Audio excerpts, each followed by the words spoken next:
গরুগুলোকে রূপনগরে জঙ্গল থেকে চড়িয়ে নিয়ে আসি। ওখানে গাছের পাতা আর বেশ কচি কচি তাজা ঘাস আছে। গরুগুলো তাড়াতাড়ি বেশ হৃষ্টপুষ্ট হয়ে যাবে। ঠিক আছে, তবে সূর্য ডুবার আগে ফিরে এসো, বেশি দেরি করো না কিন্তু।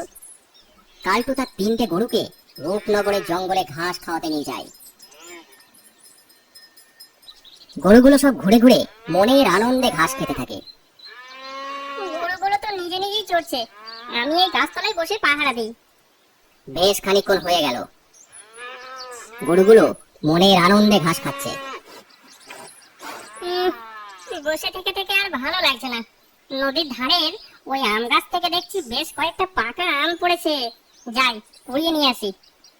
কালটু নদীর ধারে ওই আম তলায় যায়, একটা পাকা আম কুড়িয়ে নেয়।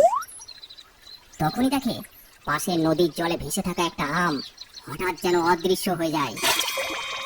কি ব্যাপার, আমটা হঠাৎ অদৃশ্য হয়ে গেল কেন? কি ব্যাপার কি জানি। যাকগে, আমি আমগুলো নিয়ে গিয়ে ওই গাছতলায় বসে খেতে খেতে গরুগুলোকে পাহারা দিই।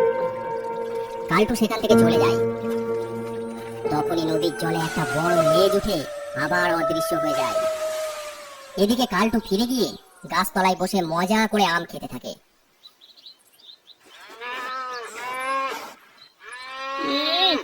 সত্যি ওই আমগুলো কি মিষ্টি।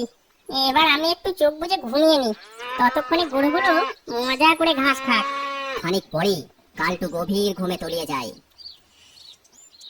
আর গরুগুলো ঘাস খেতে খেতে নদীর পাড়ে সেই আম তলায় চলে যায়। ঠিক সেই সময় জল থেকে বেরিয়ে আসে এক ভয়ঙ্কর ডাইনি জলপরি। ভয়ঙ্কর হাসি শুনে গরুগুলো চেঁচাতে শুরু করে। এত চিৎকার করছিস কেন? আয় আমার কাছে আয়। ভয়ঙ্কর জলপরি তার হাত বাড়িয়ে একটা গরুকে জলের মধ্যে টেনে নিয়ে জলের নিচে নিয়ে চলে যায়। বাকি দুটো গরু তখন চিৎকার করে।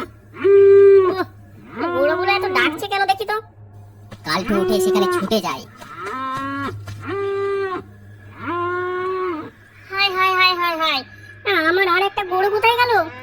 এই জঙ্গলে তো বাঘ নেই, শিয়ালে কি খেয়ে নিল নাকি? তাহলে তো রক্ত পড়ে থাকতো। এদিকে বিকেল শেষ হয়ে গেছে, সন্ধে নামার আগে আমাকে পালাতে হবে। নদীর দিকে তাকিয়ে দেখে নদীর জলে বুদ বুদ উঠছে। না না, আর থাকা ঠিক হবে না, গরুগুলোকে নিয়ে বাড়ি ফিরে যাই। তখন সন্ধে হয়ে গেছে। বাড়িতে গরু দুটো বেঁধে রেখে তার মাকে সমস্ত ঘটনা খুলে বলে। এবার কি হবে মা? কি করে আমাদের সংসার চলবে? ওই 3টে গরুই আমাদের সম্বল ছিল। কাঁদিস না বাবা, কি আর করা যাবে। গরু 3টে বেশ বড় হয়েছিল, তুই ওই দুটোকে কাল বিক্রি করে দিবি বাজারে। যা পাওয়া যাবে ওই দিয়ে কষ্ট করে সংসার চালিয়ে নেব। এরপর রাত নেমে আসে, আর রূপনগরে সব ভয়ঙ্কর পিশাচরা জেগে ওঠে। আর ভয়ঙ্কর ওই জলপুরি জল থেকে মাথা তুলে। একটা গরু খেয়ে আমার পেট ভরেনি, ওই ছেলেটা না চলে এলে বাকি দুটো গরু খেয়ে নিতাম। আমি আরো চাই, আমার পেট ভরে নাই।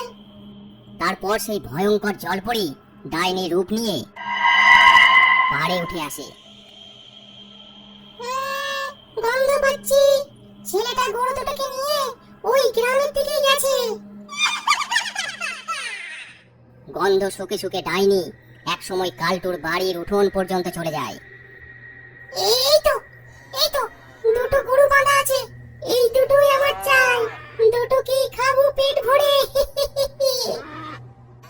ডাইনি যেই একটা গরুকে ধরতে যায়, অমনি গরুগুলো চিৎকার করতে শুরু করে। তখনই কালটু আর তার মায়ের ঘুম ভেঙে যায়। কে কে বাইরে? কালটু, কালটু ওঠ বাবা, তাড়াতাড়ি বাইরে চল। কালটুর মায়ের গলার আওয়াজ পেয়ে ডাইনি মনে হচ্ছে বাড়ির লোক জেগে গেছে, তাড়াতাড়ি একটা গরুকে এখান থেকে নিয়ে চলে যায়। সেই মতো ডাইনি একটা গরুকে সেখান থেকে নিয়ে জঙ্গলের দিকে চলে যায়।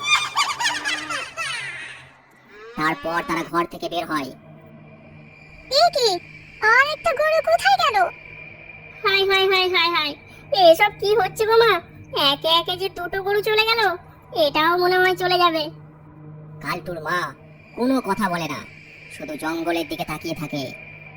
কি গো মা, তুমি চুপ করে আছো কেন? তোমার কি কষ্ট হচ্ছে না? শোন কালটু, কাল সকালে আমিও তোর সাথে রূপনগরের জঙ্গলে গরু চড়াতে যাব। তুমি কি পাগল হয়ে গেলে মা? আর একটি গরু আমাদের সম্বল, এটা চড়াতে নিয়ে গিয়ে এটাও যদি কিছু হয়ে যায় তাহলে কি হবে বলো তো? কিছু হবে না, আমি যেমনটি বলবো তুমি শুধু তেমনটি করবে। পরের দিন সকালে কালটু আর তার মা গরুটাকে নিয়ে রূপনগরের জঙ্গলের ভিতর ঘাস খাওয়াতে নিয়ে যায়।